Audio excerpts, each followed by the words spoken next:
प्यारे बच्चों, teachers academy में आप सभी का स्वागत है। इस YouTube चैनल पर बुक से रिलेटिव चीज़ें पढ़ाऊँगा।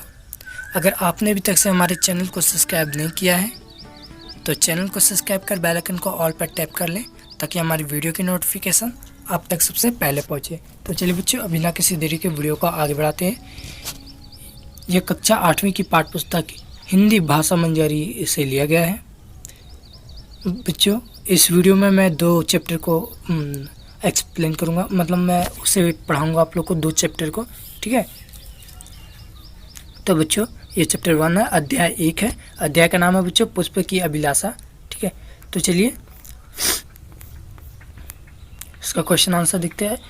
बच्चों, पहला क्वेश्चन देख करके लिखिएगा। क्या लिखिएगा कि पुष्प की अभिलाषा कविता में पुष्प के द्वारा क्या अभिलाषा व्यक्त की गई है। तो बच्चों लिखिएगा उत्तर में क्या लिखिएगा कि पुष्प की अभिलाषा कविता में पुष्प के द्वारा यह अभिलाषा व्यक्त की गई है कि उसे तोड़कर उस रास्ते पर, ठीक है, बिछा दिया जाए जिस रास्ते से वीर देशभक्त अपनी मातृभक्ति की रक्षा के लिए अपने शीश को अर्पित करने जा रहे हों, ठीक है बच्चों।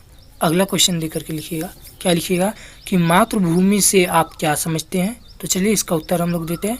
क्या समझते हैं सो उत्तर में लिखिएगा। क्या लिखिएगा कि मातृभूमि का अर्थ है अपना देश जिसमें हमने जन्म लिया एवं जिसकी मिट्टी में हम पले बढ़े, ठीक है बच्चों। अगला क्वेश्चन देख करके लिखिएगा। क्या लिखिएगा कविता में पुष्प किन किन चीज़ों की चार नहीं करता। तो उत्तर में लिखिएगा बच्चों, क्या लिखिएगा पुष्प की अभिलाषा कविता में पुष्प किसी सुंदर स्त्री के गहनों में गुथे जाने की, प्रेमी युगल के लिए माला बनने की, सम्राटों के मृत शरीर पर चढ़ने की एवं देवताओं की प्रतिमा पर चढ़कर अपने भाग्य पर इठलाने की चाह नहीं करता है, ठीक है बच्चों। अगला क्वेश्चन लेकर के लिखिएगा। क्या लिखिएगा मुझे तोड़ लेना वनमाली उस पथ पर देना तू फेंक, मातृभूमि पर शीश चढ़ाने जिस पथ पर जाए वीर अनेक। इस पंक्तियों का आश्रय स्पष्ट कीजिए, ठीक है बच्चों। तो चलिए इसका उत्तर देते हैं। लिखिएगा बच्चों। क्या लिखिएगा इन पंक्तियों में कवि कहते हैं कि पुष्प अपने मन की इच्छा व्यक्त करते हुए वनमाली से कहता है कि हे वनमाली, तुम मुझे तोड़कर उन रास्तों में बिछा देना जिन रास्तों पर वीर देशभक्त अपनी मातृभूमि की रक्षा के लिए अपने शीश को अर्पित करने जा रहे हों, ठीक है बच्चों। बच्चों अगला क्वेश्चन लिखिएगा। क्या लिखिएगा देवों के सिर पर चढ़कर अपने भाग्य पर इठलाने से पुष्प क्यों बचना चाहता है। तो बच्चों आंसर में लिखिएगा इस कविता में पुष्प ने मातृभूमि पर शीश चढ़ाने वाले वीरों को ही सर्वोच्च माना है, अतः वह देवों के सिर पर चढ़कर इठलाने से बचना चाहता है और स्वयं को उन राहों में समर्पित कर देना चाहता है जिन राहों से वीर अपनी मातृभूमि की रक्षा के लिए अपने आप को न्योछावर करने जा रहे हों, ठीक है बच्चों। अगला चैप्टर प्रश्न उत्तर कराने से पहले बच्चों मैं आप लोग को बता दूं कि आपसे मेरा वीडियो बच्चों रोजाना रहेगा, ठीक है। मतलब एक दिन छोड़ के एक दिन रहेगा, ठीक है। और टाइम भी बता देता हूं कि कब से कब तक रहेगा। तो बच्चों सुबह 6 बजे वीडियो अपलोड हो जाएगा यूट्यूब पर, ठीक है। और अगर किसी दिन बाय चांस किसी दिन हम यूट्यूब पर अपलोड नहीं कर पाए, ठीक है, तो उस दिन समझ जाइएगा कि मैं उस दिन ज़्यादा व्यस्त था या फिर एक दिन पहले, ठीक है, एक दिन पहले ही मैं YouTube पर 2 वीडियो अपलोड कर दूंगा। एक सुबह 6 बजे अपलोड हो जाएगा और एक शाम को 6 बजे, ठीक है। चलिए आप लोग देख लीजिएगा उस समय, ठीक है बच्चों। मैं आप लोग को एक टारगेट भी दे देता हूं, ठीक है। आप लोग को 500 सब्सक्राइबर कंप्लीट कराने हैं, ठीक है। आप लोग बच्चों बिना सब्सक्राइब किए हमारे चैनल को बहुत कोई देख रहे हैं, ठीक है, लेकिन आप लोग हमारे चैनल को सब्सक्राइब नहीं कर रहे हैं। तो बच्चों आप लोग हमारे चैनल को सब्सक्राइब कर लीजिए। चैनल को सब्सक्राइब करने में ज़्यादा वक्त नहीं लगता है, ज़्यादा समय नहीं लगता है, ठीक है। तो चलिए अब टारगेट जरूर से ज़रूर पूरा कराइएगा 500 सब्सक्राइबर, ठीक है। चलिए अब बिना किसी देरी के दूसरा चैप्टर का प्रश्न उत्तर आप लोग को बताएंगे, ठीक है। तो बच्चों यह अध्याय 2 है। ठीक है। अध्याय का नाम है छोटा जादूगर। ठीक है बच्चों, पहला क्वेश्चन दे करके लिखिएगा। क्या लिखिएगा कि मनुष्यों की भीड़ से जाड़े की संध्या भी गर्म हो रही थी। यह पंक्ति लेखक ने किस संदर्भ में लिखा है? तो बच्चों लिखिएगा उत्तर में कि लेखक ने यह पंक्ति कार्निवल के मैदान में भरी संध्या में उमड़ी भीड़ को दर्शाने के लिए लिखा है। लोगों में कार्निवल के प्रति गजब का उत्साह था। सब अपने तरीके से कार्निवल का आनंद उठा रहे थे। जाड़े की संध्या अत्यधिक ठंडी हो रही है, किंतु मनुष्यों की भीड़ से ठंड दूर भाग रही थी और जाड़े की संध्या गर्म हो रही थी। ठीक है बच्चों, अगला क्वेश्चन दे करके लिखिएगा। क्या लिखिएगा? लेखक उस 13-14 वर्ष के लड़के को आश्चर्य से क्यों देखने लगा? तो बच्चों उत्तर में लिखिएगा। क्या लिखिएगा कि लेखक उस 13-14 वर्ष के लड़के को आश्चर्य से इसलिए देखने लगा क्योंकि उस लड़के ने स्वावलंबन और मातृभक्ति की भावना दिखाई थी और लेखक से उसने कहा था कि तमाशा देखने नहीं दिखाने निकला हूँ, कुछ पैसे ले जाऊंगा तो माँ को पत्र दूंगा। मुझे शरबत ना पिलाकर आपने मेरा खेल देखकर मुझे कुछ पैसे दे दिया होता तो मुझे अत्यधिक प्रसन्नता होती। ठीक है बच्चों, अगला क्वेश्चन दे करके लिखिएगा। क्या लिखिएगा? छुट्टियां बिताकर लेखक जब कलकत्ते से चला तो रास्ते में उसने क्या देखा? तो बच्चों उत्तर में लिखिएगा। क्या लिखिएगा? छुट्टियां बिताकर लेखक जब कलकत्ते से चला तो रास्ते में उसने देखा कि छोटे जादूगर का रंगमंच सजा था। वहाँ बिल्ली रूठ रही थी, भालू मनाने चला था, ब्याह की तैयारी थी।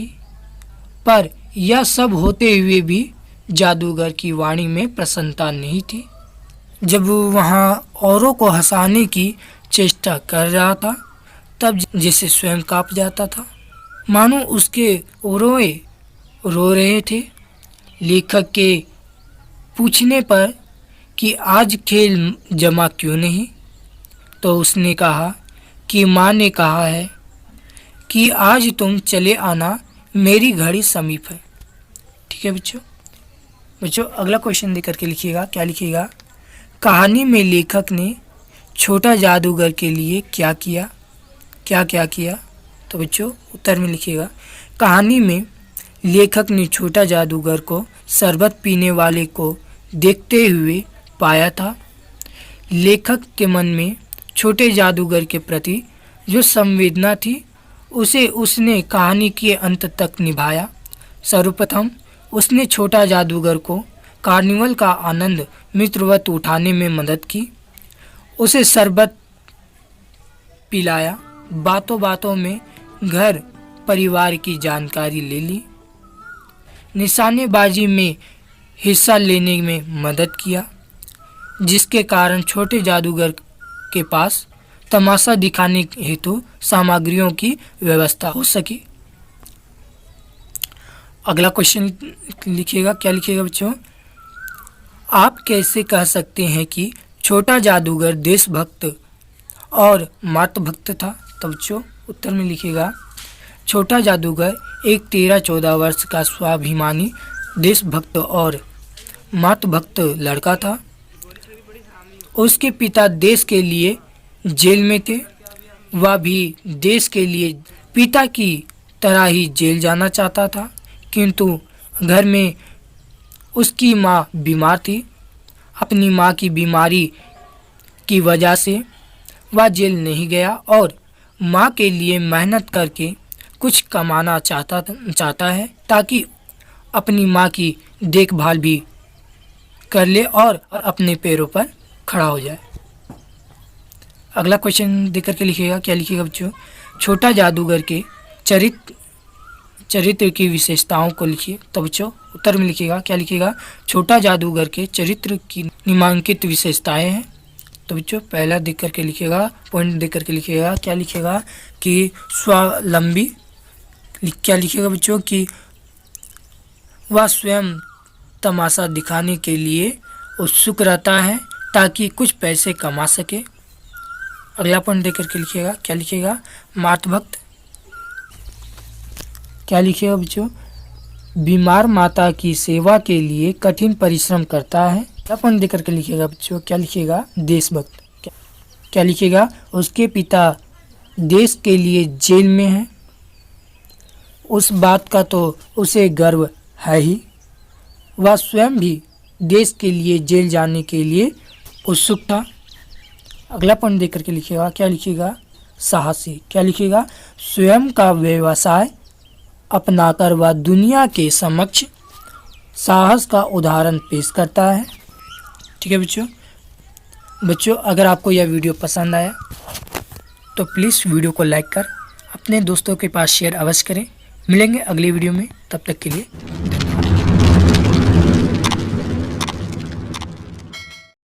जय हिंद साथियों, रितेश एकेडमी में आप सभी का स्वागत है।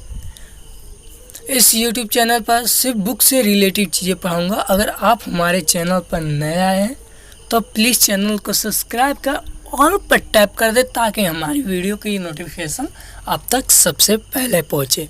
तो चलिए बिना किसी देरी के वीडियो को आगे बढ़ाते हैं। यह क्लास 8 की पाठ्य पुस्तक हिंदी से ली गई है। ठीक है, चैप्टर 3 है और चैप्टर का नाम है मित्रता। तो चलिए क्वेश्चन 1 को देखते हैं। गद्यांश का उपयुक्त शीर्षक क्या हो सकता है? तो बच्चों आंसर में लिखिएगा मित्र। ठीक है, दूसरा क्वेश्चन देखते हैं। सच्चा मित्र मिल जाने पर हम क्या कर सकते हैं? ठीक है, तो बच्चों आंसर में लिखिएगा सामर्थ्य से बाहर का काम कर सकते हैं। ठीक है, तीसरा देखते हैं, हमें कैसे मित्रों की खोज में लग जाना चाहिए? तो आंसर में लिखिएगा बच्चों जिसमें हमसे ज़्यादा आत्मबल हो। ठीक है, चौथा क्वेश्चन देखते हैं, हम लोग कैसी मिट्टी की मूर्ति के समान रहते हैं? तो बच्चों आंसर में लिखिएगा कच्ची मिट्टी के समान। पांचवा देखते हैं, संगति का कैसा प्रभाव हमारे आचरण पर पड़ता है? तो बच्चों आंसर में लिखिएगा गुप्त प्रभाव पड़ता है। चलिए छठा देखते हैं, हमारे विवेक कुंठित ना हो इसके लिए हमें क्या प्रयास करना चाहिए? तो बच्चों आंसर में लिखिएगा बुरे लोगों से मित्रता नहीं करनी चाहिए। ठीक है,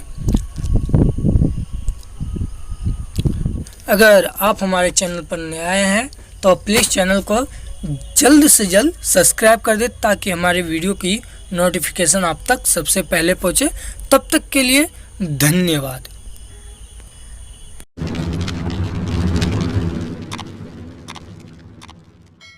जय हिंद साथियों, रितेश एकेडमी में आप सभी का स्वागत है। इस YouTube चैनल पर बुक से रिलेटेड चीज़ें पढ़ाऊँगा। अगर आप हमारे चैनल पर नए आए हैं तो प्लीज़ चैनल को जाकर के अभी सब्सक्राइब कर बेल आइकन को ऑल पर टैप कर दे ताकि हमारे वीडियो की नोटिफिकेशन आप तक सबसे पहले पहुंचे। तो चलिए बिना किसी देरी के वीडियो को स्टार्ट करते हैं। क्लास 8 की पाठ्य पुस्तक हिंदी से यह लिया गया है। चैप्टर 4 है। चैप्टर का नाम है पथ की पहचान। चलिए पहला क्वेश्चन आंसर देखते हैं। इसके रचनाकार कौन है? तो बच्चों आंसर में लिखिएगा डॉक्टर हरिवंश राय बच्चन। ठीक है, दूसरा देखते हैं, यह हिंदी साहित्य की कौन सी विधा है? तो बच्चों आंसर में लिखिएगा कविता। तीसरा देखते हैं, इस कविता में कवि ने किसे पहचानने की बात की है? तो बच्चों आंसर में लिखिएगा पथ की। चौथा देखते हैं, रास्ता खत्म हो जाएगी या? तो बच्चों आंसर में लिखिएगा अनिश्चित है। ठीक है, पांचवा देखते हैं, रास्ते में मिलेंगे? तो बच्चों आंसर में लिखिएगा फूल और कांटे। ठीक है, मार्ग में कौन नहीं रुकेगा? तो बच्चों आंसर में लिखिएगा मुसाफिर। पुस्तकों में है नहीं छपी गई इसकी कहानी, हाल इसका ज्ञात होता ना औरों की जुबानी।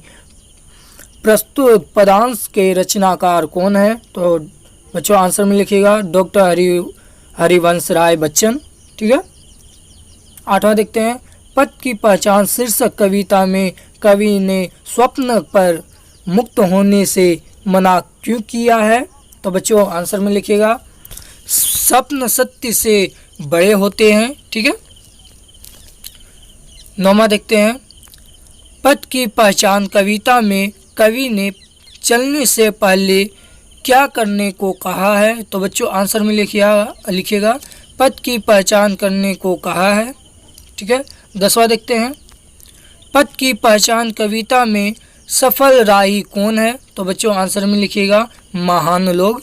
ठीक है, 11वां देखते हैं। पथ की पहचान कविता में राह चलते हुए इसका ज्ञात होना चाहिए। तो बच्चों आंसर में लिखिएगा सत्य और असत्य। ठीक है, 12वां देखते हैं। पथ की पहचान शीर्षक कविता में कवि पथ की पहचान करने कहता है क्योंकि बच्चों आंसर में लिखिएगा सफलता प्राप्त करना आसान हो जाता है। अगर आपको यह वीडियो पसंद आया तो प्लीज़ वीडियो को लाइक करें, अपने दोस्तों के पास शेयर करें ताकि वो भी इस वीडियो का लाभ उठा सके। मिलेंगे अगले वीडियो में, तब तक के लिए धन्यवाद।